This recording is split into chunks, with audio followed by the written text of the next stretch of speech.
1893 Chicago का वैश्विक धर्म महासभा। एक युवा सन्यासी मंच पर खड़ा होता है। उनकी वाणी में अद्भुत आकर्षण, उनके व्यक्तित्व में गहरी शांति और आत्मविश्वास है। उन्होंने कहा, मेरे अमेरिकी भाइयों और बहनों, यह शब्द न केवल उनके होठों से निकले बल्कि उनके आत्मा से भी निकले। पूरी सभा तालियों की गड़गड़ाहट से गूंज उठी। यह वह क्षण था जिसने भारत की आध्यात्मिकता को वैश्विक पहचान दी। लेकिन क्या आप जानते हैं, इस महान क्षण के पीछे छुपी थी एक साधारण युवक की असाधारण यात्रा।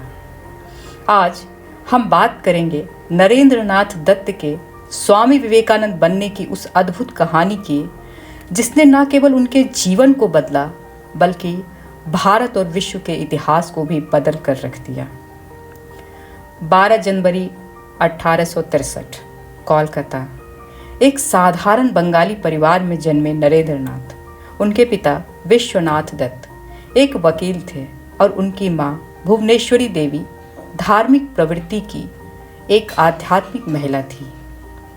नरेंद्र नाथ का बचपन जिज्ञासा और उत्सुकता से भरा था। वे हमेशा सवाल पूछते थे, भगवान कौन है? क्या उन्होंने सच में इस दुनिया को बनाया है? और अगर वे हैं तो मुझे क्यों नहीं दिखाई देते? उनकी यही जिज्ञासा उन्हें हर सवाल का जवाब खोजने के लिए प्रेरित करती। लेकिन उनका जीवन तब बदला जब वे रामकृष्ण परमहंस से मिले। रामकृष्ण के पहले शब्द ने नरेंद्र को झकझोर दिया। रामकृष्ण ने कहा, जिस ईश्वर को तुम ढूंढ रहे हो वह हर प्राणी में है। नरेंद्र नाथ ने पूछा, क्या आपने ईश्वर को देखा है? रामकृष्ण ने मुस्कुराते हुए कहा, हाँ, मैंने ईश्वर को उसी रूप में देखा है जैसे मैं तुम्हें देख रहा हूँ। यह पहली बार था जब नरेंद्र नाथ को लगा कि उनकी खोज सही दिशा में जा रही है। रामकृष्ण परमहंस के सानिध्य में नरेंद्र नाथ ने सीखा कि जीवन का उद्देश्य केवल स्वयं के लिए नहीं होना चाहिए बल्कि यह दूसरों की भलाई के लिए होना चाहिए। रामकृष्ण की मृत्यु के बाद नरेंद्र नाथ ने संन्यास ले लिया और स्वामी विवेकानंद बन गए। संन्यास लेने के बाद विवेकानंद ने पहली बार पूरे भारत की कोने कोने की यात्रा की। उन्होंने हर जगह गरीबी, भूखमरी, अज्ञानता देखी। उनका हृदय दर्द से कराह उठा, लेकिन उन्होंने ठान लिया कि वे भारत को जागरूक करेंगे। विवेकानंद ने अपने जीवन का उद्देश्य तय किया, मानव सेवा ही ईश्वर की सच्ची पूजा है।